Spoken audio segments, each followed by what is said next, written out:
For this demonstration, we'll be walking through how to address system deficiencies. So when you've been working on a request and sent it for a signature, you can come back in using the request dashboard and reference your request number and click search. You can see that the status is still in draft. Then you can click the ellipses and then open to open that pending request or the draft request.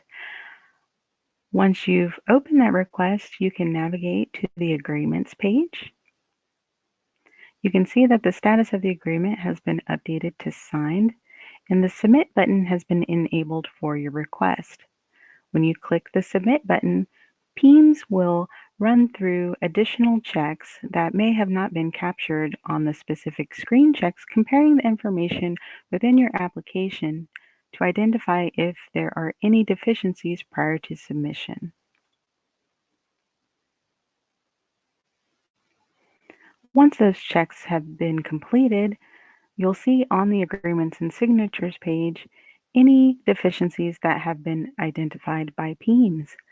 You can also see in the left navigation the total count of deficiencies at the top, as well as a red exclamation point in the sections where the deficiencies were identified. You can click through to each section in order to address those deficiencies.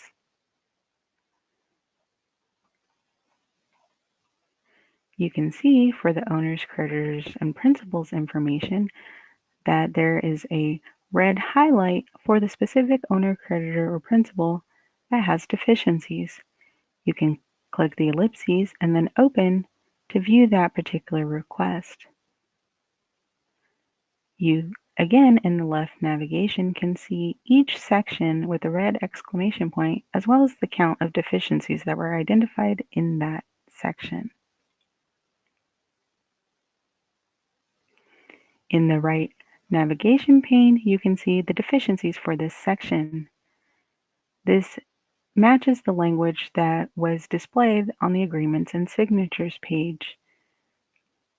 This particular deficiency indicates that there is missing required data on the addresses page for the owner, creditor, or principal record. You'll then need to enter in the relevant information to complete your application or request.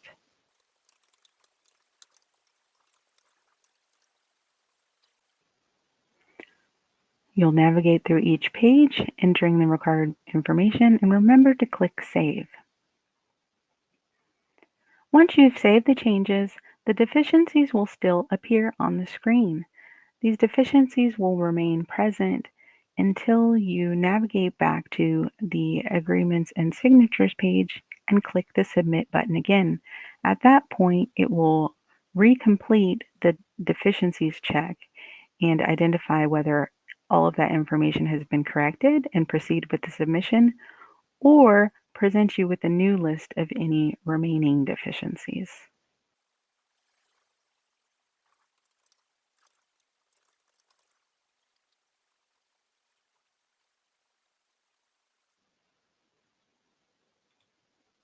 Note, as you go along, you will see blue check marks appear. That means that page has been completed, but the deficiency check has not yet been rerun in order to confirm whether or not it has been addressed.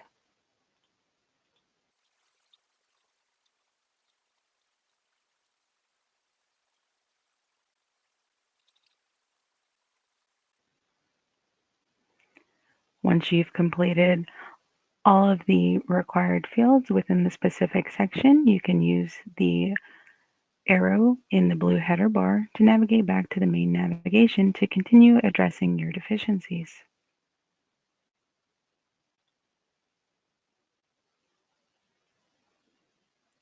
For this particular page, for practice locations, you can see within the grid the practice location that has deficiencies associated with it will be highlighted red. You can click the ellipses and then open to address deficiencies within that practice location.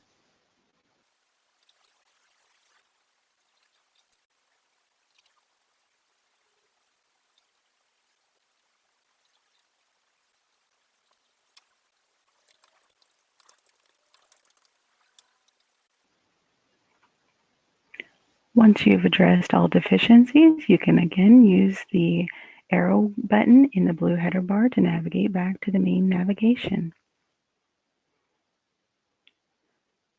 Once you've addressed each of the deficiencies identified, you can go back to the agreements page and then click Submit.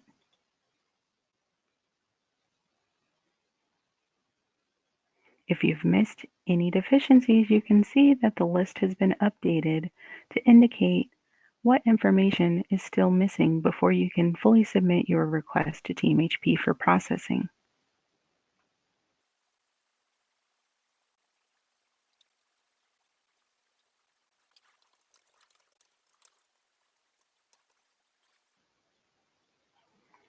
Once you've addressed those deficiencies and clicked Save, you can navigate again back to the main navigation using the arrow in the blue header bar.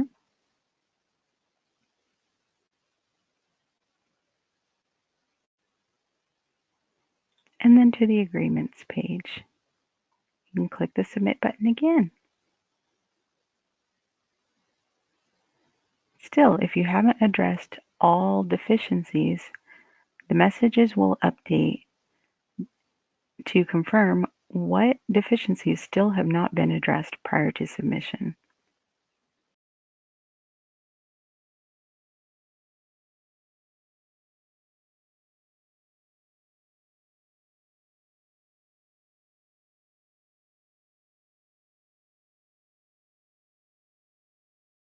Once all deficiencies have been addressed and system deficiencies are no longer found, then you'll get the message bar that will indicate your application has been submitted and is now under review. You can then obtain your request number, keep that for future reference, and click OK. You can always follow up on the status of your request by clicking on the request dashboard, entering in your request number in the search bar, and clicking search. You can view the status to determine whether or not it's under PE review or if it's been closed or sent back for additional information. You can also click the ellipses and then open to navigate and review any information within that request.